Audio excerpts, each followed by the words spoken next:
Hello friends, welcome back to tough talks. എല്ലാവരും സുഖമായിട്ടിരിക്കുന്നു എന്ന് പ്രതീക്ഷിക്കുന്നു.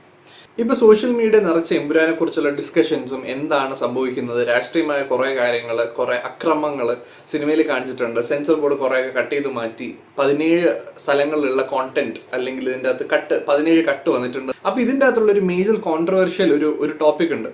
അപ്പോൾ അതിനെക്കുറിച്ച് നമ്മുടെ മേജർ രവി സാർ ഇതിന് മുമ്പായിട്ട് ഒരു വീഡിയോ ചെയ്തിട്ടുണ്ടായിരുന്നു, ഒരു ഇൻസ്റ്റാഗ്രാം ഫേസ്ബുക്കിലൊക്കെ പോസ്റ്റ് ചെയ്തിട്ടുണ്ടായിരുന്നു. അത് കഴിഞ്ഞിട്ട് പുള്ളിക്കാരൻ്റെ ഫസ്റ്റ് ഇന്റർവ്യൂ എന്ന് പറയാൻ പറ്റുന്ന ഒരു ഇന്റർവ്യൂ ആണ് നമ്മൾ ഇന്ന് കാണാൻ പോകുന്നത്. ഞാനിപ്പോൾ ഇതിൽ മേജർ രവി സാറിൻ്റെ ഇന്റർവ്യൂ 35 മിനിറ്റ്സ് ആണ് എൻ്റെ ഡ്യൂറേഷൻ. അതിൻ്റെ അകത്തുള്ള മെയിൻ എന്ന് പറയുന്നത് എനിക്ക് കുറച്ച് ഇമ്പോർട്ടൻ്റ് എന്ന് തോന്നിയ സ്ഥലങ്ങൾ മാത്രമായിരിക്കും നമ്മൾ കാണാൻ പോകുന്നത്. മഴവിൽ കേരളം എന്ന് പറയുന്ന ഒരു യൂട്യൂബ് ചാനലാണ് സാറിൻ്റെ ഇന്റർവ്യൂ വന്നേക്കുന്നത്. എന്തായാലും നമുക്ക് ആ ഒരു വീഡിയോ ഒന്ന് കണ്ടു നോക്കാം.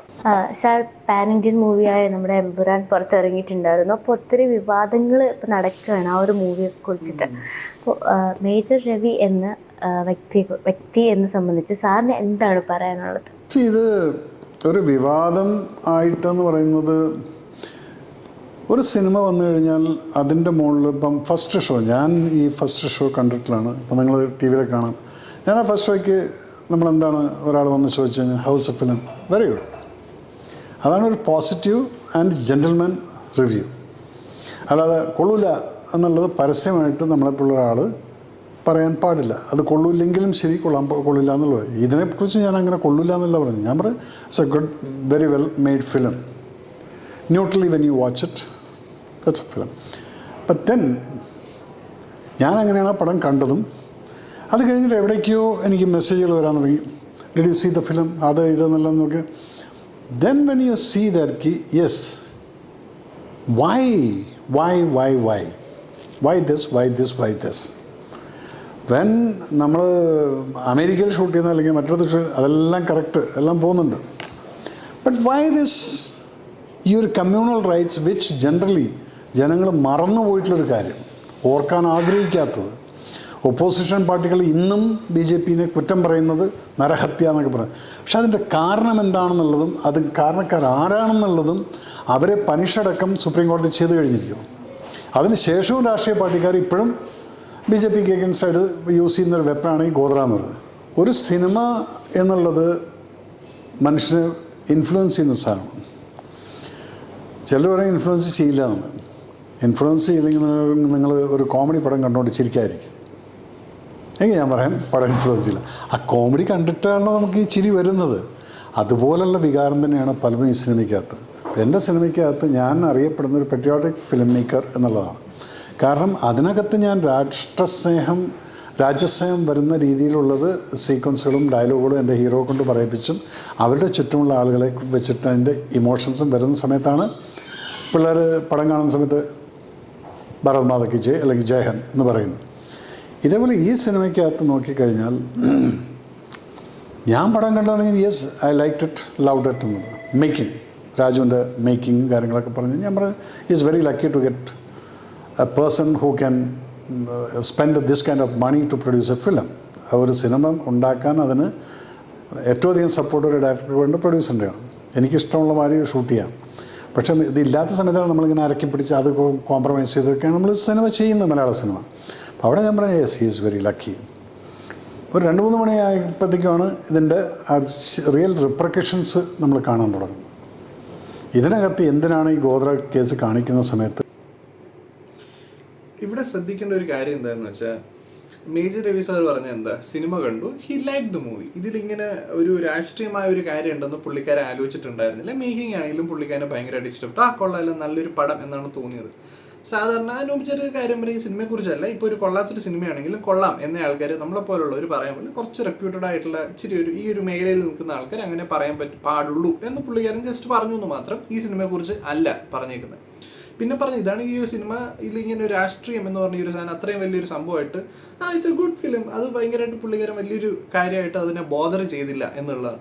ഈ 3 മണി കഴിഞ്ഞിട്ട് ഇങ്ങനെ മെസ്സേജസും ബാക്കി കാര്യങ്ങളും വന്നപ്പോഴാണ് പുള്ളിക്കാരൻ ശരിയാണല്ലോ, ഇങ്ങനെ ഒരു വ്യൂ പോയിന്റ് ഉണ്ട് എന്ന് പുള്ളിക്കാരൻ ശ്രദ്ധിക്കുന്നത്. അതാണ് ഇനി പറയാൻ പോകുന്നത്. അതിന് തുടക്കം മുതൽ കാണിക്കാതെ എന്തിനാണ് നടുക്കുന്നിങ്ങ് തുടങ്ങിയത്? ചോദ്യം number 1. And it's a genuine question. First of all, why did you put this issue which was already gone and forgotten?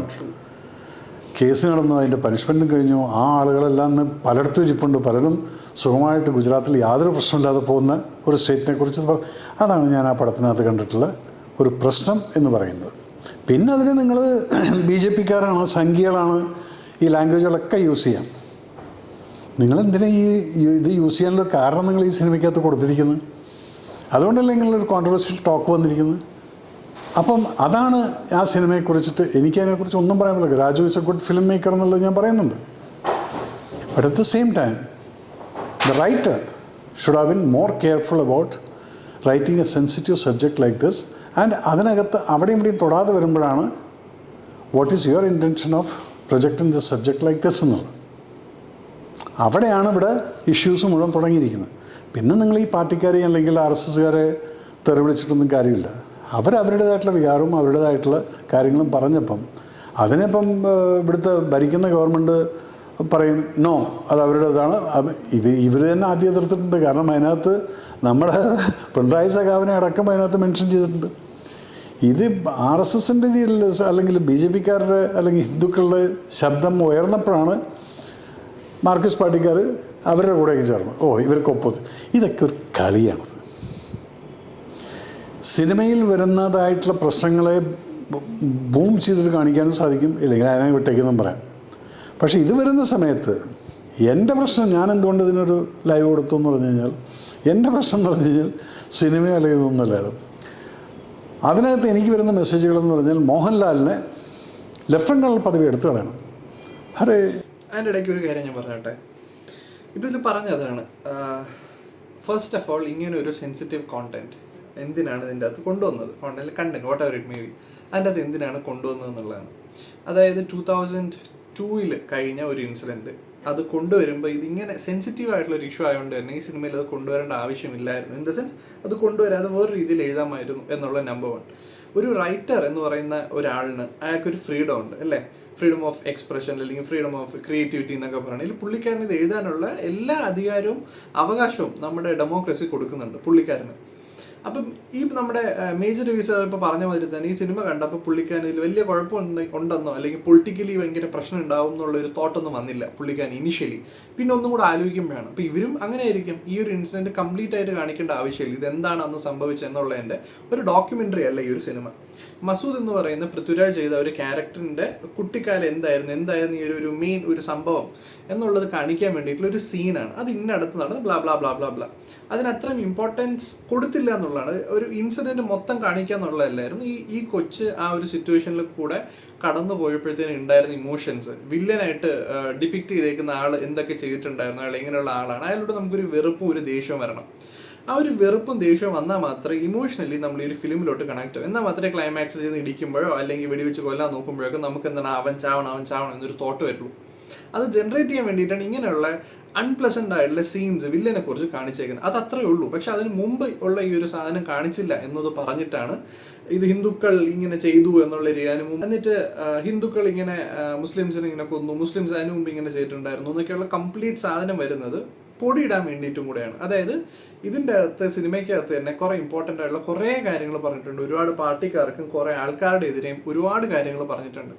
അതിലോട്ടൊന്നും concentrate ചെയ്യാതെ ഈ ഒരു സാധനത്തിൽ കോൺസെൻട്രേറ്റ് ചെയ്ത് കഴിഞ്ഞാൽ അതിൻ്റെ അകത്ത് പറഞ്ഞിട്ടുള്ള മെയിനായിട്ടുള്ള കുറച്ച് കോറായിട്ടുള്ള നമ്മളെ മലയാളികൾ അല്ലെങ്കിൽ കേരളത്തിലുള്ള ആൾക്കാരെയൊക്കെ പേടിപ്പിക്കുന്ന കുറച്ച് കാര്യങ്ങളുണ്ടാവും സിനിമയിൽ. അപ്പോൾ അതിലോട്ടൊന്നും കോൺസെൻട്രേറ്റ് ചെയ്യാതെ ആ ഒരു കോൺസെൻട്രേഷൻ മാറ്റാൻ വേണ്ടിയിട്ടാണ് ഇങ്ങനെയുള്ള ചെറിയ ഇൻസിഡൻസിനെ കൊടുത്ത് പോകുന്നത്.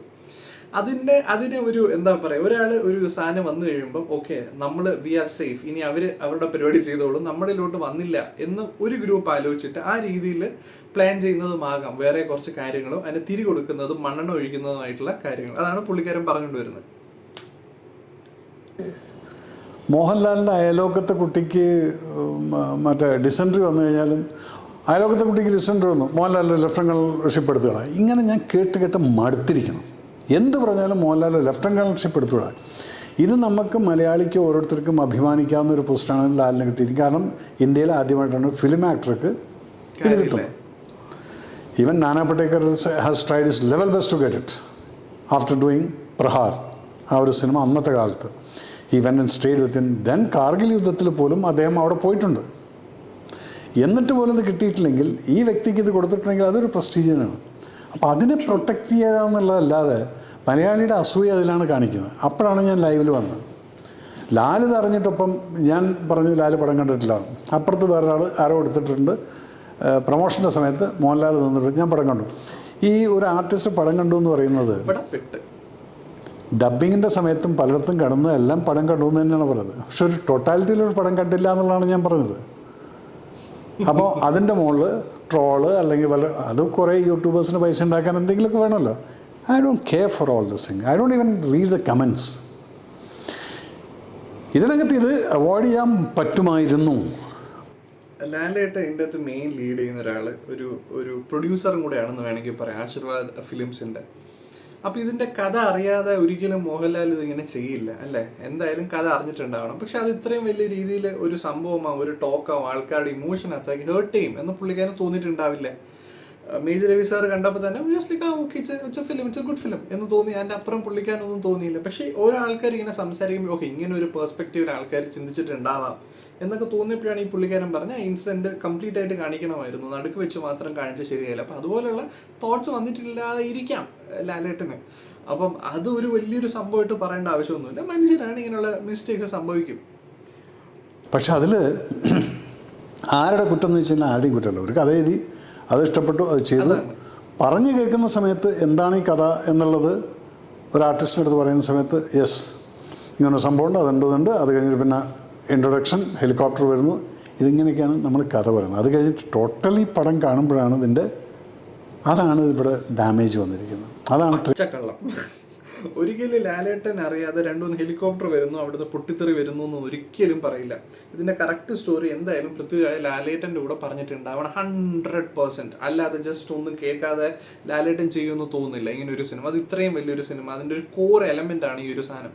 പാസ്റ്റ് ആണെങ്കിൽ പോലും, മസൂദിൻ്റെ പാസ്റ്റ് ആണെങ്കിൽ പോലും അത് കാണിക്കേണ്ടത് ഇമ്പോർട്ടൻ്റ് ആണ്. അത് അത്രയും വെയിറ്റേജ് ഉള്ളൊരു കാര്യമാണ്. അപ്പോൾ ഒരിക്കലും ലാലേട്ടൻ അറിഞ്ഞിട്ടില്ല എന്നൊക്കെ പറഞ്ഞതിൽ കാര്യമില്ല. ഇപ്പോൾ അറിഞ്ഞില്ലെങ്കിലും മനുഷ്യരാണ്, മിസ്റ്റേക്സ് ഉണ്ടാവും. ഈ ഒരു കാര്യം പുള്ളിക്കാരൻ വലിയൊരു സംഭവമായിട്ട് മാറുന്നു വിചാരിച്ചിട്ടുണ്ടാവില്ല ലാലേട്ടൻ. അല്ലാതെ ഇപ്പം മേജർ രവി സാർ പറയുന്ന പോലെ ഇങ്ങനെ അറിഞ്ഞിട്ടുണ്ടാവില്ല, ലോജിക് ഇല്ല. അത്രയും വലിയ ചർച്ചാ വിഷയമായിരിക്കുന്നത്. നേരെ മറിച്ച് ഇതേ എമ്പുരാൻ കൊണ്ടുപോയിട്ട് നമ്മൾ ആളിനെ ആ ഫോറിനിലും ഇവിടെയൊക്കെ ഉണ്ടായിരുന്നു. ഇതിപ്പോഴത്തേനും നമുക്ക് 1.25 ഇവിടെ അല്ലെങ്കിൽ ഇങ്ങനെ ഭയങ്കര സ്ലോ ആയിട്ട് തോന്നും. ഇത്രയും പോയിട്ട് ഷൂട്ട് ചെയ്തിട്ടുള്ളത് അവിടെ തന്നെ കഥ കഴിഞ്ഞ് വില്ലനെ അവിടെ അതെന്ത് വേണമെങ്കിൽ എങ്ങനെ വേണമെങ്കിൽ നമുക്ക് ഇതാക്കാം. ഇവിടെ ഈ സെൻസിറ്റീവ് ഇഷ്യൂ കൊണ്ടുവന്നിട്ട് അവിടെയും ഇവിടെയും തൊടാതെ ഇട്ടിട്ട് ഒരു സൈഡ് മാത്രം പറഞ്ഞതുകൊണ്ടാണ് ഈ പ്രശ്നം ഉണ്ടായിരിക്കുന്നത്. അതാണ് എനിക്ക് പറയാനുള്ളത്. അല്ലാതെ ആ പടത്തിൻ്റെ ഇത് വലിയൊരു കാര്യമായിട്ട് തോന്നുന്നില്ല. ഇപ്പം ചില സിനിമകളിൽ തന്നെ ഇപ്പം കൽക്കിയിലൊക്കെ ആണെങ്കിൽ അതിൻ്റെ അകത്ത് മഹാഭാരതത്തിന് ചെറിയ റെഫറൻസ് പരിപാടി ഉണ്ട് കാണിക്കുന്നത്. ആ ഒരൊറ്റ സീനാണ് ലാസ്റ്റ് ആ ഒരു ഇത് കാണിക്കുന്നത്, അമ്പെയ്യുന്ന ആ ഒരു സാധനം. പക്ഷെ അതിൻ്റെ അകത്ത് ശ്രദ്ധിച്ചു കഴിഞ്ഞാൽ ഇത് മഹാഭാരതം തുടങ്ങിയത് എങ്ങനെയാണെന്നോ, അതിലെന്താണ് സംഭവിച്ചതെന്നോ, ഇതിൽ നല്ല ആൾക്കാർ ആരാണെന്നോ മോശം ആൾക്കാർ ആരാണെന്നോ, ഇതിൽ ഏതാണ് നല്ല ആൾക്കാരെന്നോ ചീത്ത ആൾക്കാരെന്നോ അങ്ങനെയുള്ള ഒരു കാര്യങ്ങളും പറഞ്ഞിട്ടില്ല. ഇറ്റ്സ് ജസ്റ്റ് എ സീൻ, ഒരു സീൻ മാത്രം കാണിച്ചു. കാര്യം അതിൻ്റെ ആവശ്യമേ ഉള്ളൂ. അതുമാതിരി തന്നെ ഈ സിനിമയിൽ അത് കംപ്ലീറ്റ് ഈ ഒരു ഗോത്ര ഇഷ്യൂ കംപ്ലീറ്റ് പറയേണ്ട ആവശ്യമില്ല, അത് എക്സ്പ്ലെയിൻ ചെയ്യേണ്ട ആവശ്യമൊന്നുമില്ല. അവിടെ നടന്ന ഈ പയ്യൻ കണ്ട ഒരു സംഭവം, ഈ പയ്യൻ കണ്ട ഒരു സീനാണ് ബേസിക്കലി. അവൻ എക്സ്പീരിയൻസ് ചെയ്തൊരു കാര്യമാണ്. അതിന് മുമ്പത്തെ കാര്യങ്ങൾ ഇവൻ എക്സ്പീരിയൻസ് ചെയ്തിട്ടില്ല. അത് കാണിക്കാമായിരുന്നു, ഓഫ് കോഴ്സ് യെസ്, അത് കാണിക്കാമായിരുന്നു. പക്ഷെ അത് കാണിക്കേണ്ട ആവശ്യമില്ലായിരുന്നു എന്നുള്ളൊരു തോട്ട് ഇവർക്ക് വന്നു. Writer, director, actor, whomever it may be, and it is right. പക്ഷെ അത് ഇങ്ങനെ ഒരു രീതിയിൽ ആൾക്കാർ അതിനെ കാണുമെന്നോ കുറച്ചുപേരെ അതിനെ മാനിപ്പുലേറ്റ് ചെയ്യുമെന്നോ ഒന്നും ആരും വിചാരിച്ചിട്ടുണ്ടാവില്ല. അതിൻ്റെ കാരണം വന്നൊരു കാര്യം മാത്രമാണ് ഇത്. അതിൻ്റെ അപ്പുറം എന്തെങ്കിലും ഉണ്ടെന്നൊന്നും എനിക്ക് തോന്നുന്നില്ല. അതിനെ ഡാമേജ് ചെയ്യാൻ വേണ്ടിയിട്ട് പറയുന്നു അല്ലെങ്കിൽ നന്നായിട്ടില്ല എന്നുള്ളത് അതൊന്നല്ല ഞാൻ പറഞ്ഞിരിക്കുന്നത്. സാർ, അപ്പോൾ അങ്ങനെയാണെങ്കിൽ നമുക്ക് ക്വസ്റ്റ്യൻ ചോദിക്കാറുണ്ട്. ഒരു പടത്തിനെ ഒരു പടമായിട്ട് കണ്ടുകൂടെ, ഒരു സിനിമ അത് സിനിമയായിട്ട് കണ്ട ഒത്തിരി ആൾക്കാരുടെ കഷ്ടപ്പാട് ഒരു സിനിമ മേക്ക് ചെയ്ത് നമ്മളിലേക്ക് എത്തിക്കുക എന്നുള്ളത് ഭയങ്കര വലിയ എഫേർട്ടാണ്. എനിക്ക് തോന്നുന്നു ഈ ഇടയ്ക്ക് പൃഥ്വിരാജേട്ടൻ പറഞ്ഞിട്ടുണ്ട് ഞാൻ എല്ലാ ആൾക്കാരെയും ഒരുപോലെ റെസ്പെക്ട് ചെയ്യുകയാണെന്ന് പറഞ്ഞിട്ടുണ്ട്. കാരണം ഒത്തിരി ആൾക്കാർ അതിൻ്റെ ഒരു എഫേർട്ട് അതിലുണ്ടായിരുന്നു. അപ്പോൾ ഇതൊരു മൂവിയായിട്ട് കണ്ടുകൂടെ എന്നൊരു ക്വസ്റ്റ്യൻ ഞാൻ ചോദിക്കുകയാണെങ്കിൽ, അങ്ങനെ മൂവിയായിട്ട് കാണേണ്ടതാണ് എങ്കിൽ ഈ മൂവിക്ക് മാത്രം നിങ്ങൾ എന്തിനാണ് മൂവിയായിട്ട് കാണുന്നത് എന്ന് ചോദിക്കുന്നത്. ഇതുപോലെ പല സബ്ജക്റ്റുകളും ഇവിടെ വന്നിട്ടുണ്ട്. I'm not taking out the names. Don't be a hypocritical. ഇതിനെ മാത്രം നിങ്ങൾ അപ്പം എന്താണ് യു വാണ്ട് ഈ വികാരം, ഇവരുടെ വികാരങ്ങളെ മുഴുവൻ നിങ്ങൾ അടിച്ചമർത്തിക്കൊണ്ട് നിങ്ങളിതിനെ മൂവിയായിട്ട് കാണും. മറ്റുള്ള വികാരങ്ങളുള്ള സിനിമകൾ വരുമ്പോൾ അതിനെ നിങ്ങൾ മൂവിയായിട്ട് കാണരുത്. അങ്ങനെയാണെങ്കിൽ ഒരു പേര് പറയുന്നത് കേരള സ്റ്റോറി. അത് വന്നപ്പോൾ എന്തായിരുന്നു ഇവിടെ സംസാരം? അതിനെ മൂവിയായിട്ട് കണ്ടുകൂടെ എന്നുള്ളത്. ഓക്കെ, ചോദിച്ചു, ശരി തന്നെയാണ്. അപ്പോൾ ഇതെന്താണെന്നറിയോ? ഹിപ്പോക്രസിയാണ്. നിങ്ങളെ ഹർട്ട് ചെയ്യുന്ന സമയത്ത് നിങ്ങൾക്ക് നിങ്ങളുടെ ന്യായങ്ങളുണ്ട്. മറ്റുള്ളവരെ നിങ്ങൾ ഹെർട്ട് ചെയ്യുന്ന സമയത്ത് അപ്പോഴും നിങ്ങൾക്ക് നിങ്ങളുടെ ന്യായങ്ങളുണ്ട്. It's not correct. എല്ലായിടത്തും വേണം ഈ നീതി. അങ്ങനെ സബ്ജക്റ്റുകൾ വരുന്ന സമയത്ത് you should be careful what is true. And ഇതും ഒരു ട്രൂ സ്റ്റോറിയാണ്. പക്ഷേ അതിന് ട്രൂവിനെ ഫുള്ളായിട്ട് കാണിക്കൂ. കേരള സ്റ്റോറി കാണിച്ചിട്ടുണ്ടെങ്കിൽ അതിനെ ട്രൂ ആയിട്ട് തന്നെയാണ് അവർ കാണിച്ചിരിക്കുന്നത്. അതിനെവിടെയും കട്ട് ചെയ്തിട്ടൊന്നുമില്ല. അപ്പോൾ അതിനെ നിങ്ങൾക്ക് എതിർക്കാം. ഈ പടത്തിന് നിങ്ങൾ പറയുന്നു അതിനെ സിനിമയായിട്ട് കാണണം എന്നുള്ളത്. എന്തുകൊണ്ട് അതിനെ സിനിമയായിട്ട് കാണാൻ? സോ ഇത് പൊളിറ്റിക്കൽ അജണ്ടകൾ. I don't want to comment on this because it's a dirty game. അങ്ങനെ സിനിമയായിട്ട് കാണട്ടെ എന്ന് പറഞ്ഞിട്ട് നാളെ അത് പറയാൻ പോലും ഒരു it's not a pleasant talk on this thing. അപ്പോൾ അതിനെക്കുറിച്ച് അങ്ങോട്ടേക്ക്. പക്ഷേ പിന്നീട് ഇങ്ങനെ ഓരോന്ന് വരുന്ന സമയത്ത് എന്തുകൊണ്ടാണ് ട്രെയിൻ കറക്റ്റാണ്, എന്തുകൊണ്ടാണ് ട്രെയിൻ കത്തുന്നത് കാണിച്ചില്ല? അത് കത്തുന്നത് കാണിക്കാതെ തന്നെ ഇപ്പുറത്ത് സ്ട്രേറ്റ് അവേ മുസ്ലിങ്ങളെ അറ്റാക്ക് ചെയ്യുന്നത് കാണിക്കുന്നു. അപ്പോൾ അതെന്താണ്? ഇവിടെ ഹിന്ദുവിൻ്റെയും മുസ്ലിൻ്റെയും വികാരത്തിനെ മേജർ രവി സാർ ഇപ്പോഴും അത് തന്നെയാണ് പറയുന്നത്, ഇതെന്തിനിങ്ങനെ കാണിച്ചു എന്ന്. പക്ഷെ ഈ ഒരു തോട്ട് മേജർ രവി സാറിന് പോലും സിനിമ കണ്ടു കഴിഞ്ഞിട്ട് പുള്ളിക്കാരനെ തോന്നിയിട്ടില്ല. ഇത് കഴിഞ്ഞിട്ട് 3 മണി കഴിഞ്ഞിട്ട് കുറച്ച് ആൾക്കാരുടെ മെസ്സേജസും കുറേ ടോക്കും കാര്യങ്ങളും വന്നപ്പോഴാണ് അയ്യോ പുള്ളിക്കാരൻ ശരിയാണല്ലോ ഇങ്ങനൊരു സംഭവം ഉണ്ടല്ലോ എന്ന് റിയലൈസ് ചെയ്യുന്നത്. അപ്പം മേജർ രവി സാർ ഇത് ഇങ്ങനെ പ്രശ്നം അവർ ഓർക്കണമായിരുന്നു എന്ന് പറഞ്ഞു. ഇപ്പം മേജർ രവി സാർ തന്നെ പറഞ്ഞിട്ടുണ്ട് സിനിമ കണ്ടു കഴിഞ്ഞിട്ട് നെഗറ്റീവ് ഒന്നും തോന്നിയില്ല, അല്ലെങ്കിൽ ഇത് വലിയൊരു സംഭവമായിട്ട് തോന്നിയില്ല. 3 മണി കഴിഞ്ഞിട്ടാണ് ഈ പ്രശ്നം ഈ രീതിയിലൊരു തോട്ട് വരുന്നത്. അപ്പോൾ അതുപോലെ ഒരു മിസ്റ്റേക്ക് ആയിരിക്കാം അവർക്ക് ഫിലിം ചെയ്ത ആൾക്കാരുടെ ഭാഗത്ത് തന്നെ. ഇത്രയും വലിയ രീതിയിൽ പറയേണ്ട ആവശ്യമുണ്ടോ എന്നുള്ളതൊരു ക്വസ്റ്റ്യൻ ആണിത്. ഭയങ്കരമായിട്ടുള്ളൊരു ക്വസ്റ്റ്യൻ തന്നെ. ഒരു കാര്യമില്ല, ആ കേസ് കഴിഞ്ഞിട്ടുള്ളതാണ്, സുപ്രീം കോടതി വിധിയും വന്നിട്ടുള്ളതാണ്. പിന്നെ അതിൻ്റെ കൂടെ പോയിട്ട് ചൊറിയാൻ നിൽക്കേണ്ട ഇങ്ങനൊരു ബ്രഹ്മാണ്ഡ പടത്തിനകത്ത് അങ്ങനൊരു സബ്ജക്റ്റ് ആ ഒരു പോയിന്റ് അതിനകത്തോട് കയറ്റേണ്ട ആവശ്യം എന്തായിരുന്നു? എന്നിട്ട് പിന്നെ കാണിച്ചിരിക്കുന്നതൊക്കെ എന്താണ്? അവിടെ തന്നിട്ടുണ്ടായിരുന്ന ആൾക്കാർ പ്രൈം മിനിസ്റ്ററായി ഹോം മിനിസ്റ്ററായി ഇങ്ങനെയൊക്കെ കാണിക്കുന്ന സമയത്ത് ഡെഫിനറ്റായിട്ടും ദേ വിൽ ഗെറ്റ് ഹേർട്ട്. ആ ഹേർട്ടിനെ you have to respect it. ആ സമയത്ത് നിങ്ങൾ പറയരുത് ഇതിനെ കാണണമെന്ന്. അപ്പോഴത്തേക്കും എന്നാൽ എൻ്റെ കേരള സ്റ്റോറി പോയിട്ട് മുഖ്യമന്ത്രി കാണാതിരുന്നു, അത് നിങ്ങൾക്ക് ഇഷ്ടമല്ല. ഇപ്പം ഇത് കാണാൻ വേണ്ടി മുഖ്യമന്ത്രി പോയില്ലേ? എന്തിന്? It's A political fight. അങ്ങനെ നിങ്ങൾ സിനിമ കാണുമരുത്, അത് നിങ്ങൾക്ക് കാണാമല്ലേ. അപ്പം അങ്ങനെയാണെങ്കിൽ നമുക്ക് ശരിക്കും ആ ഗോത്ര ദുരന്തം എന്താണെന്ന് പറയേണ്ടി വരും. അപ്പം ശരിക്കും അത് എന്താണ് സാർ? കാരണം ഇതറിയാത്ത ഒത്തിരി ആൾക്കാരുണ്ടായിരിക്കും. ശരി, ഗോത്ര ഇഷ്യൂ എന്തായിരുന്നു എന്നുള്ളത് കോർട്ടിൽ ആദ്യം പലതും പറഞ്ഞു. ഗോത്രയിൽ അതിൽ സ്റ്റൗ കത്തിച്ചിട്ടാണ് ട്രീ ഇതായിരുന്നത്. സൂര്യ, നിങ്ങളൊക്കെ ട്രെയിനിൽ ട്രാവൽ ചെയ്യുന്ന ആൾക്കാരാണ്. ഒരു മണ്ണെണ്ണ സ്റ്റൗ കത്തിച്ചിട്ട് ഒരു സീറ്റ് കത്തിക്കഴിഞ്ഞാൽ ഈ 53 പേര് രക്ഷപ്പെടാൻ പറ്റാത്ത രീതിയിൽ ഹൈഡ്രജൻ ഗ്യാസാണ് അവിടെ പൊട്ടി ഫുൾ കമ്പാർട്ട്മെൻ്റ് അങ്ങ് കത്തിപ്പോവാൻ. ഒന്ന് കത്തുമ്പോൾ അത് സീറ്റിൽ നിന്ന് കത്തിപ്പിടിച്ച് അവിടെ നിന്നാണ് ഇത് തുടങ്ങുന്നത്. ഈ സമയത്ത് ഈ ആൾക്കാർക്കെല്ലാം ഒഴിഞ്ഞു പോവാം. എൻ്റെ ഈ 53 ആൾക്കാർ ഈ വാതിലിനകത്ത് നിന്ന് പെട്ടിട്ട് മരിച്ചു പോയത്? Point number 1. അപ്പോൾ അതങ്ങ് സൈഡായിക്കോ. ഇതെല്ലാം കഴിഞ്ഞ് പോലീസ് എൻക്വയറി വന്നപ്പോഴാണ് ഇതെല്ലാം പറയുന്നത്. കുറേ ആളുകൾ കയറി വന്നു. അവർ കയറി വന്നിട്ട് പെട്രോളും ഇതും എടുത്തിട്ട് ഇതിനകത്ത് ഇത് സംഭവം നടന്നതെന്താണ്? ഗോത്ര സ്റ്റേഷനിൽ നിന്ന് വണ്ടി നിന്ന സമയത്ത് അവിടെ ഈ പാസഞ്ചേഴ്സും അവിടെ വെൻഡേഴ്സായിരുന്ന മുസ്ലിം, ഗോത്ര എന്ന് പറയുന്ന ഒരു മുസ്ലിം ലൊക്കാലിറ്റിയാണ്, അവർ തമ്മിൽ എന്തോ പ്രശ്നം ഉണ്ടായിരുന്നു. ഈ പ്രശ്നത്തിൻ്റെ മുകളിലാണ് ഇതിൻ്റെ അഗ്രിവേഷൻ. അപ്പോൾ അവിടെ നോക്കുന്ന സമയത്ത് ഒന്നുമില്ലാതെ ഇതിനകത്ത് മുഴുവൻ പണ്ടിട്ടുകൾ കാവി മറ്റതൊക്കെ ആയിരുന്നു, അപ്പുറത്തിരിക്കുന്ന വരും. ഈ അഗ്രിവേഷനാണ് പിന്നീടത് അവിടെ നിന്ന് അവന്മാർ വണ്ടിക്ക് ചാടി കയറിയിട്ട് ചെയിൻ പിടിച്ച് വണ്ടി നിർത്തിപ്പറ്റി 1/2 കിലോമീറ്റർ പോയിരിക്കുന്നു.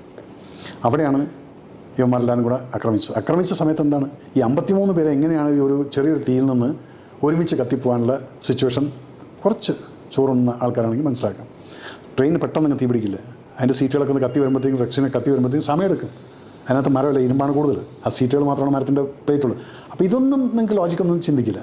അത് കഴിഞ്ഞിട്ട് എന്തിവരാരും പുറത്തു പോകാൻ പറ്റായിരുന്നു? ഈ ഡോറുകൾ 4 സൈഡിൽ നിന്നും അടച്ച് ലോക്ക് ചെയ്തിട്ടാണ് പുറത്ത് നിന്ന് ചെയിനിട്ട് ലോക്ക് ചെയ്ത്. അപ്പോൾ ഇതെല്ലാം പ്രിപ്പയർഡ് അല്ലേ? അല്ലെങ്കിൽ ചെയിനൊക്കെ ആരെങ്കിലും കൊണ്ടുവരും ഡോർ ലോക്ക് ചെയ്യാന്നൊക്കെ. ഇതൊക്കെ കോടതിയിൽ വാദം കഴിഞ്ഞ് ഇവരെ 34 പേരെയും ശിക്ഷിച്ച് കഴിച്ചിരിക്കുന്നു. ഇതിൻ്റെ കാരണക്കാരെന്ന് പറയുന്നത് റൈറ്റ്സ് പിന്നീടാണ് നടന്നിരിക്കുന്നത്. ഇത് കഴിഞ്ഞിട്ട് ഇത് മരിച്ചതിന് ശേഷമാണ് ടൗണിലോട്ട് പിന്നീട് റൈറ്റായിരുന്നു മാറിയത്. അപ്പോൾ ഇതാണ് ജനങ്ങൾ അത് മാറ്റിക്കഴിഞ്ഞു. അത് കഴിഞ്ഞ് ആ റൈറ്റ് മാത്രമാണ് കാണിച്ചു കഴിഞ്ഞാൽ how will you will believe the ഇതാണ് നടന്നത്. ചുമ്മാ കിടന്നുറങ്ങിയിരുന്ന മുസ്ലിം സഹോദരങ്ങളെ പോയിട്ട് ഹിന്ദുക്കൾ പോയി കുത്തി കൊന്നു. തുടക്കം നിങ്ങൾ തുടങ്ങി വെക്കും. ഓക്കെ, അപ്പം ഇനി ഒരുപാട് എക്സ്പ്ലനേഷൻസും കുറേ തിയറീസും കാര്യങ്ങളൊക്കെ ഉണ്ട് ഈ ഒരു ഇഷ്യൂൻ്റെ തന്നെ. പലരും പല രീതിയിലാണ് എന്നെ എക്സ്പ്ലെയിൻ ചെയ്തേക്കുന്നത്. ഇതിലേതാണ് സത്യം എന്ന് പറഞ്ഞാൽ ഇന്നും കറക്റ്റായിട്ട് അറിയില്ല എന്നുള്ളതാണ് അതിൻ്റെ ഫാക്റ്റ് എന്ന് പറയുന്നത്. പല ആൾക്കാരും പല രീതിയിൽ പറയുന്നുണ്ട്. കുറേ കാര്യങ്ങൾ വളരെ ചൊടിച്ച് വെച്ചിട്ടുണ്ടെന്നൊക്കെ പറയുന്നത്. പല കാര്യങ്ങളും നമുക്ക് കാണുമ്പോഴത്തേനും അറിയാൻ പറ്റും. യൂട്യൂബിൽ തന്നെ അവൈലബിൾ ആണ് കുറേ വീഡിയോസും കാര്യങ്ങളൊക്കെ. പണ്ട് തൊട്ടേ ഉള്ളൊരു കാര്യമാണ്. അപ്പോൾ ഇവർ ബേസിക്കലി തീയിടുന്ന S6 S7, എൻ്റെ ഓർമ്മ ശരിയാണ്, ഈ 2 കൂപ്പയിൽ എന്തോ ആണ് അവർ ബോഗീസിലാണ് അവർ തീയിടുന്നത്. അതിൻ്റെ അപ്പുറമുള്ള ആൾക്കാരൊന്നും ചെയ്തിട്ടില്ല, ഇവരെ മാത്രം ടാർഗറ്റ് ചെയ്തിട്ട്. അപ്പോൾ ഇതിൻ്റെ അകത്ത് മൊത്തം കുറേ പണ്ഡിറ്റ്സാണല്ലോ, എല്ലാ ബോഗിയിലും ആൾക്കാരുണ്ട്, ഇതിൽ മാത്രമല്ലല്ലോ ഉള്ളത്. അപ്പോൾ ഇവരായിട്ടാണ് പ്രശ്നം ഉണ്ടായത്, അവർ തമ്മിൽ അങ്ങോട്ടും ഇങ്ങോട്ടും അടിച്ചു എന്നുള്ളതാണ്. അൺഫോർച്ചുനേറ്റ്ലി മതം എന്ന് പറയുന്നൊരു സാധനം ഇതിൻ്റെ അകത്ത് ഇൻവോൾവ് ആയി എന്നുള്ളതാണ്. ഇപ്പം അവിടെ സംഭവിച്ചിരുന്നത്, ആ ഒരു ബോയിക്കകത്ത് ട്രെയിനിൻ്റെ അകത്ത് ഉണ്ടായിരുന്നത് ഇപ്പം ഹിന്ദുക്കളാണ്, പുറത്തും മുസ്ലിംസ് ആ ഒരു ഏരിയ ആയിരുന്നു. അതിന് പകരം രണ്ടും ഇപ്പം ട്രെയിനിൻ്റെ അകത്തുള്ളതും ചിലപ്പം ഹിന്ദുക്കൾ, പുറത്തും ഹിന്ദുക്കളാണെങ്കിലും മേ ബി സെയിം കാര്യങ്ങൾ തന്നെ നടന്നേനെ, സെയിം അടിപിടിയും കത്തിക്കുത്തും തീവയ്ക്കൽ പരിപാടി തന്നെ നടന്നേനെ.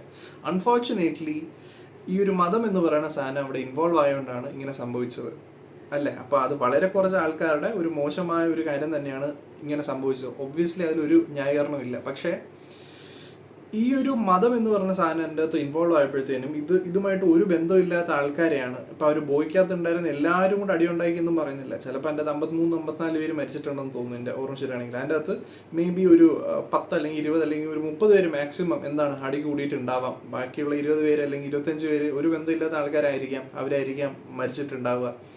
അപ്പോൾ ഇതിൻ്റെ ഒരു ദേഷ്യത്തിൽ പിന്നെ ആ ഒരു നാട് മൊത്തം കത്തി അമരുന്ന ഒരു സംഭവമാണ് മാറുന്നത്. ഇതിലൊന്നും ന്യായീകരണങ്ങളോ ശരിയോ തെറ്റോ ഒന്നുമില്ല, മൊത്തം തെറ്റ് തന്നെയാണ്. അതിൻ്റെ അപ്പുറം ശരിയെന്ന് പറയാനായിട്ട് എന്തെങ്കിലും ഉണ്ടോ എന്ന് എനിക്ക് തോന്നുന്നില്ല. എനിക്ക് ഫോർ മീ ഇത് കംപ്ലീറ്റ്ലി അത് തെറ്റാണ്. ഇത് 2 കൂട്ടരുടെയും തെറ്റ് തന്നെയാണ്. പക്ഷെ അതിന് കുറേ ആൾക്കാർ അതിനെ ന്യായീകരിക്കുന്നുണ്ട് എന്നുള്ളതാണ്. അവിടെ ഒരു റിലീജിയൻ എന്ന് പറയുന്ന ഒരു സാധനം, ഈ ഒരു സിനിമയിൽ എമ്പുരാൻ്റെ അകത്ത് തന്നെ ആ ഒരു ഹവേലിയിൽ ആ ഒരു പുള്ളിക്കാരി തന്നെ പറയുന്ന ഒരു ഡയലോഗുണ്ട്, പൊളിറ്റിക്സ് ഒരു ധന്ത, ഒരു കച്ചവടമാണ് എന്നുള്ള ഒരു സാധനം പറയുന്നുണ്ട്. ഇതല്ല, this is not religion, this is pure politics എന്ന് പറയുന്ന ഒരു സാധനം പുള്ളിക്കാരി തന്നെ പറയുന്നത്. അത് തന്നെയാണിത്. ഇവിടെ ഇത് ഒരിക്കലും മതം എന്ന് പറയുന്ന ഒരു സാധനത്തിൻ്റെ അല്ല, അത് ഒരു രാഷ്ട്രീയം എന്ന് പറയുന്ന ഒരു വലിയൊരു തോട്ടിൻ്റെ അതിൻ്റെ ചെറിയ ചെറിയ കരുക്കൾ മാത്രമാണ് ഈ മരിച്ചുപോയ ആൾക്കാരും ഈ ചെയ്ത ആൾക്കാരും എല്ലാം. ഇതിൻ്റെ ഏറ്റവും തലപ്പത്തുള്ള ആൾക്കാർക്ക് ഇതൊന്നും ഒരു വിഷയമല്ല, അവരിതിൽ ഇൻവോൾവും അല്ല, അവർക്കൊരു കുഴപ്പമില്ല. ഈ താഴെക്കടയുള്ള ആൾക്കാർക്കാണ് ഈ പ്രശ്നം വരുന്നത്. ഇതും ആ ഒരു രീതിയിലാണ് എനിക്ക് തോന്നുന്നത്. അവരിപ്പോൾ ഇങ്ങനെ ഇവരെന്നൊക്കെ പറയുന്നുണ്ടെങ്കിലും അവിടെ ഒരു റിലീജിയസ് ഒരു പേഴ്സ്പെക്റ്റീവ് വന്നുകൊണ്ടാണ് ഇത്രയും വലിയൊരു പ്രശ്നമായത്. അല്ലാതെ മനുഷ്യരെ കൊന്നു എന്നുള്ളതല്ല. ഇന്ന മതത്തിലുള്ള ആൾക്കാർ ഇന്ന മതത്തിലുള്ള ആൾക്കാരെ കൊന്നു, ഞങ്ങൾ തിരിച്ചു കൊല്ലുന്നു, ഇങ്ങനെ അങ്ങനെ പോകുന്നു എന്നുള്ളത് മാത്രം. അതിന് ഒരു ന്യായീകരണം എനിക്ക് കാണാൻ പറ്റുന്നില്ല എന്നുള്ളതാണ്. ഗാസ എന്ന് പറയുന്ന ഇഷ്യൂ നമ്മൾ സംസാരിക്കുമ്പോൾ എല്ലാം സേവ് ഗാസ എന്ന് പറയുന്നത്. ആ September 27 ആ ഡേറ്റിൽ ഡാൻസ് ചെയ്തോടെ ബാറിലത്തോ അതോ പാർട്ടിക്കകത്തുനിന്ന് ഇതിൽ നിന്ന് തുടങ്ങിയിട്ടാണ്. അപ്പോൾ ഇവിടെ അവന്മാർ വന്ന് കുറേ വെടിവെച്ചിട്ടങ്ങ് പോയി. വെറുതെ ഇരിക്കുന്ന ആൾക്കാരെ ചൊറിയാൻ പോകുന്നു. ഈ ടെററിസം വാട്ട് ഈസ് ഇറ്റ്? നിങ്ങൾ എന്തിനാണ് വെറുതെ ഇരിക്കുന്ന ആൾക്കാരെ ചൊറിയാൻ പോകുന്നു? രാജ്യം തിരിച്ചടിക്കാൻ തുടങ്ങിയപ്പോൾ നെലിമിളിയും കൂട്ടി സേവ് ഗാസ. നിങ്ങൾ എന്തിനാണ് വെറുതെ ഇരിക്കുന്ന ആൾക്കാരെ ചൊറിയാൻ പോകുന്നു? ഇതിൽ നിന്ന് തുടങ്ങിയിട്ടാണ്. അപ്പോൾ ഇവിടെ ഡാൻസ് ചെയ്തോടെ ബാറിൽ കൊണ്ട് പോയിട്ട് റോട്ടിട്ട് റേപ്പ് വന്നിട്ട് ആ ടൗണിൽ വെച്ചിട്ട് നിങ്ങൾ കണ്ടതല്ലേ സേവ് ഗാസ എന്ന് പറയുന്നത്. ഞാൻ how will you will believe the ഇതാണ് നടന്നത്. ചുമ്മാ കിടന്നുറങ്ങിയിരുന്ന മുസ്ലിം സഹോദരങ്ങളെ പോയിട്ട് ഹിന്ദുക്കൾ പോയി കുത്തി കൊന്നു. തുടക്കം നിങ്ങൾ തുടങ്ങി വയ്ക്കും. ഇപ്പോൾ ഗാസ എന്ന് പറയുന്ന ഇഷ്യൂ നമ്മൾ സംസാരിക്കുമ്പോൾ എല്ലാം സേവ് ഗാസ എന്ന് പറയുന്നത്. ആ September 27 ആ ഡേറ്റിൽ നിങ്ങൾ കണ്ടതല്ലേ, അവന്മാർ പാലസ്തീനിൽ ഇവിടെ വന്നിട്ട് ആ ടൗണിൽ വെച്ചിട്ടൊരു നിരപരാധിയായിട്ടുള്ളൊരു കുട്ടീനെ വലിച്ചുകൊണ്ട് പോയിട്ട് റോട്ടിട്ട് റേപ്പ് ചെയ്ത് വെടിവെച്ച് കൊന്നു. എന്തിന്? അവൾ ഡാൻസ് ചെയ്തോടെ ബാറിലത്തോ അതോ പാർട്ടിക്കകത്തുനിന്ന്. ഇതിൽ നിന്ന് തുടങ്ങിയിട്ടാണ്. അപ്പോൾ ഇവിടെ അവന്മാർ വന്ന് കുറേ വെടിവെച്ചിട്ടങ്ങ് പോയി. ഇത് കഴിഞ്ഞ് ആ രാജ്യം തിരിച്ചടിക്കാൻ തുടങ്ങിയപ്പോൾ നെലിമിളിയും കൂട്ടി സേവ് ഗാസ. നിങ്ങൾ എന്തിനാണ് വെറുതെ ഇരിക്കുന്ന ആൾക്കാരെ ചൊറിയാൻ പോകുന്നു? ഈ ടെററിസം വാട്ട് ഈസ് ഇറ്റ്? വെറുതെ മനസമാനത്തിലിരിക്കുന്ന നമ്മളിപ്പോൾ ആൾക്കാരുടെ ഇടയിൽ ഈ ചിന്താഗതിയായിട്ട് വരുന്ന ആളുകൾ വന്നിട്ട് ഉണ്ടാക്കുന്ന പ്രശ്നങ്ങൾക്കാണ് ഇതിന് ടെററിസം അല്ലെങ്കിൽ ഫെനറ്റിസം എന്ന് പറയുന്നത്. ഈ ഫെനറ്റിസം വന്നു കഴിഞ്ഞിട്ട് അടി കിട്ടിക്കഴിഞ്ഞ് ആ സമയത്ത് നിങ്ങൾ 10, 15, 50 ആൾക്കാരുണ്ട് വന്നു ശക്തമായിട്ട് നിരപരാധികളുടെ കുറേ ആൾക്കാരെ കൊന്നിട്ടങ്ങ് പോയി. പക്ഷെ അപ്പുറത്ത് അവൻ്റെ രാജ്യം ശക്തമാണെങ്കിൽ അവരിങ്ങ് വന്ന് അടിക്കും. അതാണ് ഇവിടെ നടന്നിരിക്കുന്നത്. അതിനിവിടെ നിങ്ങൾ നിലവിളക്കം മണ്ണെണ്ണ വിളക്കം കത്തിച്ചിട്ട് സേവ് ഗാസ എന്ന് പറഞ്ഞുകൊണ്ടൊന്നും സേവ് ഗാസ ഇല്ല. എന്തായി? They didn't even bother for it. ഇപ്പോൾ ഒരു മൂവി പുറത്തിറക്കുകയാണെന്നുണ്ടെങ്കിൽ അതിൽ ഞാൻ നേരത്തെ പറഞ്ഞാൽ ഒത്തിരി എഫേർട്ട് ഉണ്ടായിരിക്കും. അപ്പം അതിനിടയിൽ എന്ത് പറഞ്ഞാലും സംഘികളാണ്, സംഘിമാർ വന്നു, സംഘിമാർക്ക് ഇഷ്ടപ്പെട്ടില്ല. മേജർ രവി സാറിൻ്റെ ഈ ഒരു തോട്ട് എവിടുന്ന് വരുന്നു നമ്മൾ ആദ്യം ശ്രദ്ധിക്കേണ്ട ആവശ്യമുണ്ട്. പുള്ളിക്കാരൻ ഒരു മിലിറ്ററിയിലുള്ള ഒരാളാണ്. അപ്പോൾ അവിടുന്ന് വേറൊരു രാജ്യത്ത് നിന്ന് ആരെങ്കിലും വന്നിട്ട് ഇവിടെ ഉള്ള ആൾക്കാരെ കൊല്ലുന്നു, അല്ലെങ്കിൽ ഏതെങ്കിലും ഒരു എന്താ പറയുക ആർമി ഏതെങ്കിലും ഒരു പേഴ്സണൽ കൊല്ലുന്നു, അല്ലെങ്കിൽ ആൾക്കാരെ സിവിലിയൻസിനെ കൊല്ലുന്നുണ്ടെങ്കിൽ അതിനെ തിരിച്ചടിക്കും എന്നുള്ള ഒരു സംഭവമാണ്. ഞങ്ങളിൽ ഒരാളെ തൊട്ടാൽ നിങ്ങളെ ഒരാളെ കൊല്ലും, നിങ്ങളെ ഒരാളെ തട്ടും എന്നുള്ള ഒരു കൺസെപ്റ്റാണ് മേജർ രവി സാറ് പറയുന്നത്. ആ ഒരു തോട്ടാണ് ബേസിക്കലി രാജ്യം എന്നുള്ള. ഇത് മതത്തിൻ്റെ ഉള്ളിൽ ഇത് വരുമ്പോൾ അതിൻ്റെ ഭയങ്കര പ്രശ്നമുണ്ട്. കാര്യം മറ്റത് there is a specific boundary അല്ലേ, ഇന്ന ഒരു ബൗണ്ടറിയുടെ അപ്പുറത്ത് നിങ്ങളുടെയാണ് ഇപ്പുറത്ത് ഞങ്ങളുടെയാണ്, നടുക്ക് no means whatever it may be. മതം എന്ന് പറയുന്ന ഒരു സാധനം അല്ലെങ്കിൽ ഒരു സൊസൈറ്റി എന്നുള്ള രീതിയിൽ നമ്മളിവിടെ ജീവിക്കുമ്പോഴത്തേന് ഇവിടെ അങ്ങനെയല്ല. This is our place, this is yours എന്ന് പറഞ്ഞൊരു സാധനമില്ല. This is one society. അവിടെ മതം എന്ന് പറയുന്ന മതത്തിനെ സ്പ്ലിറ്റ് ചെയ്യാനായിട്ട് യൂസ് ചെയ്യുന്നത് കൊണ്ട്, അല്ലെങ്കിൽ ആ ഒരു സ്പ്ലിറ്റ് ഉണ്ട് ഓൾറെഡി, ഒരിക്കലും ഇല്ല എന്ന് പറയില്ല, അതുണ്ട്. എത്ര പേര് അത് ഇല്ല എന്ന് പറഞ്ഞാലും ഇറ്റ് ഈസ് ദെയർ. പക്ഷെ അതിൽ ചില ആൾക്കാർ അത് വലിയൊരു കാര്യമായിട്ട് കാണുന്നില്ല. It's okay, they might be എന്താ പറയുക വേറൊരു ഡിഫറെൻ്റ് ഒരു റിലീജിയൻ ആയിരിക്കും, ബിലീഫ് വിച്ച് ഇസ് ഫൈൻ, കുഴപ്പമില്ല. ചിലവർക്ക് അത് ഭയങ്കര ഉള്ളിൽ എൻ്റെ ആൾക്കാർ, അവരുടെ ആൾക്കാർ, അല്ലെങ്കിൽ അവർ ഞങ്ങൾ എന്നൊക്കെ പറയണത് അത് ഭയങ്കര സ്ട്രോങ് ആയിരിക്കും, വെരി സ്ട്രോങ്. അപ്പോൾ അവർ ഇപ്പം രവി സാർ പറഞ്ഞ മാതിരി വേറൊരു കൺട്രിയിലുള്ള ഒരു ആർമീനെ കാണുന്ന പോലെ ആയിരിക്കും അവർ കാണുക. എന്തോന്ന് അവർ വേറൊരു രാജ്യത്തിലുള്ള ഒരു ആൾക്കാരെ കാണുന്ന പോലെ ആയിരിക്കും വേറൊരു മതത്തിൽ ഉള്ള ഒരു ജാതിയിലുള്ള ആൾക്കാരെ ചിലപ്പോൾ കാണുക. അതിനെയും ഇതിനെയും അത് എങ്ങനെ കമ്പയർ ചെയ്യാൻ പറ്റും എന്നതൊരു ക്വസ്റ്റ്യനാണ്. മറ്റത് അത് രാജ്യങ്ങൾ തമ്മിലുള്ള ഒരു സംഭവമാണ്. അത് ശത്രുക്കൾ എന്ന് വേണമെങ്കിൽ വിളിക്കാം, പിന്നെ അലയൻസ് ഉണ്ട്, അല്ലെങ്കിൽ എനിമീസ് എന്ന് വേണമെങ്കിൽ വിളിക്കാം, രാജ്യം എന്ന് പറയണം. പക്ഷെ ഇതൊരു സിംഗിൾ രാജ്യമാണ്, ഇന്ത്യയാണ്. അപ്പോൾ ഇന്ത്യയുടെ അകത്ത് തന്നെ ഇങ്ങനെ മതത്തിൻ്റെ ബേസിസിൽ ശത്രുക്കൾ എന്നൊക്കെയുള്ള ഒരു തോട്ട് വരുന്നതിൽ ഒരു ലോജിക്കും എനിക്ക് കാണാൻ പറ്റുന്നില്ല. അതൊട്ട് ശരിയുമല്ല എന്നാണ് എൻ്റെ ഒരു വിശ്വാസം. അങ്ങനെ ഒരു കുറേ കാര്യങ്ങളുണ്ട് അതിനകത്ത് കമന്റ്സ്. നിങ്ങൾ ഒന്നാമത്തത് ഒരു ഈ സംഘി എന്നൊക്കെ പറയുന്നത്, ഞാനൊരു സംഘിയാണ്, നിങ്ങൾ അങ്ങനെ പറഞ്ഞത്. ഞാൻ കുട്ടിക്കാലത്ത് ശാഖയിലൊക്കെ പോയിട്ടുള്ള ആളാണ്. പക്ഷെ ഞാൻ പഠിച്ച ശാഖയിൽ എന്നെ ഒരാളെ കൊല്ലാനോ വർഗീയതയൊന്നും പഠിച്ചിട്ടില്ല, അല്ലെങ്കിൽ മറ്റുള്ള മതക്കാരെ വെറുക്കണം എന്നൊന്നും ഞാൻ പഠിച്ചിട്ടില്ല. നിങ്ങൾ പറഞ്ഞുണ്ടാക്കുന്നതാണത്. അതെന്തിനാണത്? ഹിന്ദുക്കൾ ഒരുമിച്ച് കഴിഞ്ഞാൽ ഈ മറ്റുള്ള പാർട്ടിക്കാർക്ക് പ്രശ്നം ഉണ്ടായിരിക്കും. അത് ലെഫ്റ്റ് ആണെങ്കിലും ശരി, റൈറ്റ് ആണെങ്കിലും ശരി. ഒരു കാര്യം കൂടി ഞാൻ ആഡ് ചെയ്തോട്ടെ. ഈ ഒരു ഹവേലിയിൽ അവിടെ ഒരു ഇൻസിഡന്റ് നടക്കുന്നതായിട്ട് കാണിച്ചിട്ടുണ്ട്. അപ്പോൾ അതിൻ്റെ അകത്ത് സപ്പോർട്ട് ചെയ്യുന്ന ഹവേലിയുടെ ആ ഒരു ദ സുപ്രീം ലേഡി എന്ന് വേണമെങ്കിൽ പറയാം. അപ്പോൾ പുള്ളിക്കാരി ഹിന്ദു തന്നെയാണ്. ആ ഹിന്ദു ആയിട്ടുള്ള ആ ലേഡി തന്നെയാണ് എന്താ പറയുക ഹിന്ദുക്കളെ മുസ്ലിംസ് ആയിട്ടുള്ള മസൂദിൻ്റെ ഫാമിലീനെ സപ്പോർട്ട് ചെയ്യുന്നത്. അവിടെ കുറേ ആൾക്കാർ തന്നെ അന്ന് മരിക്കുന്നുണ്ട്. അപ്പം ഇങ്ങനെയുള്ള കാര്യങ്ങളും എന്താ പറയുക വരുന്ന ആ സിനിമയിൽ കാണിക്കുന്നുണ്ട്, പോസിറ്റീവ് എന്ന രീതിയിൽ നോക്കുന്നുണ്ടെങ്കിൽ. അപ്പം അതുള്ളത് കൊണ്ട് തന്നെ അവർ കംപ്ലീറ്റ്ലി ഇങ്ങനെ കൊന്നു തള്ളുന്നു എന്നുള്ളതല്ല. അതിൻ്റെ അകത്ത് പോസിറ്റീവായിട്ട് അവരെ ഡിഫെൻഡ് ചെയ്യുന്ന ആൾക്കാരും ഉണ്ട് എന്നുള്ളത് അവർ എടുത്ത് കാണിക്കുന്നുണ്ട്. പക്ഷെ അതൊന്നും ഇതിൻ്റെ അകത്ത് സംസാരിക്കുന്നില്ല. മെയിൻ ടോപ്പിക്കായിട്ട് വരുന്നത് എന്താ ഹിന്ദുസ് വന്നിട്ട് മുസ്ലിംസിനെ കൊല്ലുന്നു എന്നതിൻ്റെ അപ്പുറം ഈ മുസ്ലിംസിനെ കൊല്ലാതിരിക്കാൻ വേണ്ടി ഡിഫെൻഡ് ചെയ്യുന്ന അല്ലെങ്കിൽ സാക്രിഫൈസ് ചെയ്യപ്പെടുന്ന ഒരുപാട് ഹിന്ദുക്കളെ ആ ഒരു സിനിമയിൽ കാണിക്കുന്നുണ്ട്. പക്ഷെ അതിനെക്കുറിച്ചുള്ള ഒരു ടോക്കും വരുന്നില്ല എന്നുള്ളതാണ്. ലിറ്ററലി വൺ സൈഡ് ഒരു കോൺവെർസേഷൻ അല്ലെങ്കിൽ ആ ഒരു രീതിയിലാണ് ഈ ഒരു എന്താ പറയുക ഒരു സംസാരം പോകുന്നതെന്നുള്ളത് ഭയങ്കര ഒരു എന്താ പറയുക സർപ്രൈസിങ് ഒരു സംഭവം തന്നെയാണ്. ഇവരുടെ പ്രശ്നം എന്താണ്? ഇവർക്ക് കിട്ടുന്ന വോട്ട് ചങ്കെന്ന് പറയുന്നത് ഇതിൽ നിന്ന് ഭിന്നിപ്പിച്ചിരിക്കുന്ന ഹിന്ദുക്കളെ വെച്ചിട്ടാണ് ഇവർ ജീവിച്ചു പോകുന്നത്. അപ്പോൾ അതിനുള്ളിൽ ഫ്രിക്ഷൻ ഉണ്ടാക്കാൻ ഇവിടുത്തെ ഹിന്ദുവിനെയും മുസ്ലിമിനെയും ദൂരം നിർത്താൻ ഉള്ള ഏറ്റവും വലിയ ഒരു ആയുധമാണ് അത് സംഖ്യയാണ് കേട്ടോ. മുസ്ലിങ്ങളെ കൊല്ലാൻ നടക്കുന്ന ആൾക്കാരാണ്.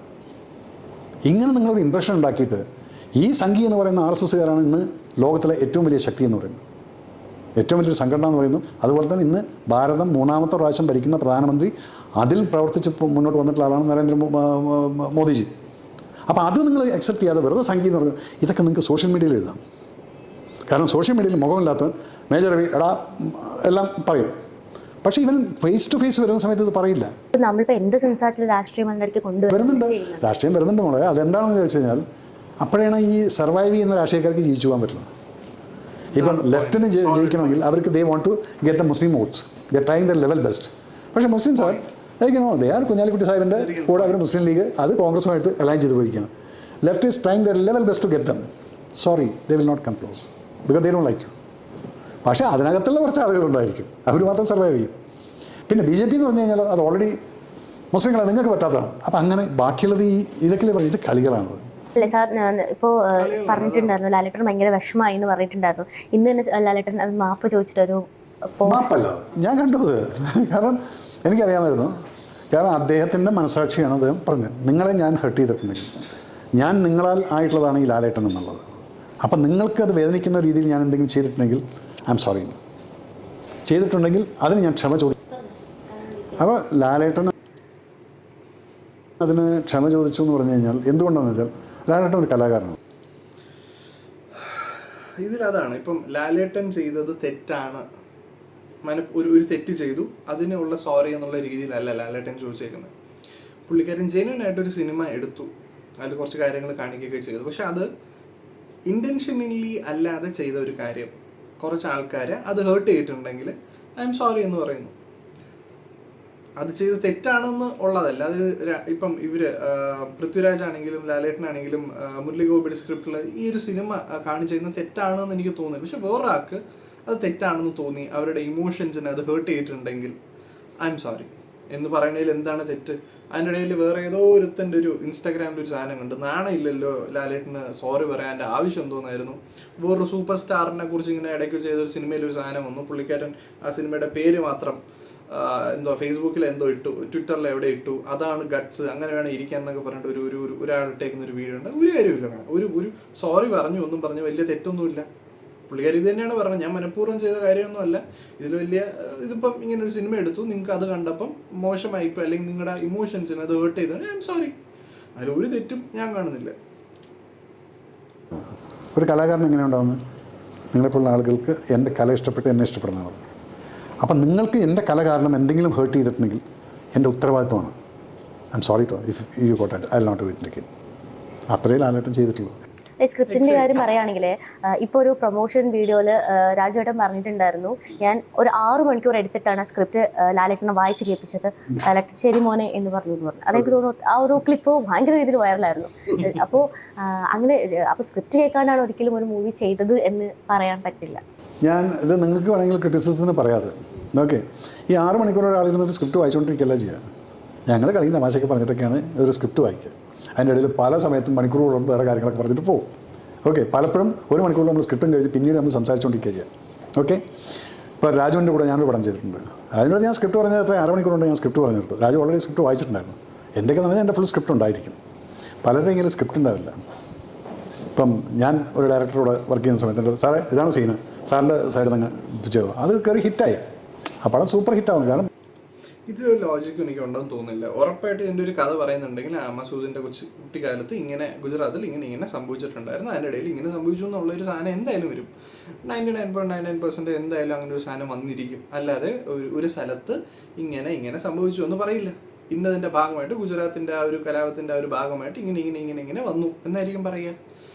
ഉറപ്പാണ്. അതിൽ വലിയ ന്യായീകരണവും കാര്യങ്ങളൊന്നുമില്ല. അത് ചുമ്മാ രവി സാർ ചുമ്മാ അത് അങ്ങനെയൊന്നുമില്ല ഇങ്ങനെയില്ല എന്നൊക്കെ പറഞ്ഞാൽ അതിലൊന്നും വലിയ കാര്യമൊന്നുമില്ല. പുള്ളിക്കാരൊന്നും മയപ്പെടുത്താനായിട്ട് ശ്രമിക്കുന്നത്, അത്രയുള്ളൂ. അവിടെ ഡയലോഗ് ഇതൊരു കോൺഫിഡൻസ് ആണ്. 1 മണിക്കൂർ ചിലപ്പോൾ സ്ക്രിപ്റ്റ് പറഞ്ഞിട്ട് ബാക്കി കത്തി വെച്ചുകൊണ്ടൊക്കെ ഇരുന്നിട്ടുണ്ടായിരിക്കും. പുള്ളിക്കാരൻ അങ്ങനെയാണ് ചെയ്തിട്ടുള്ളത്.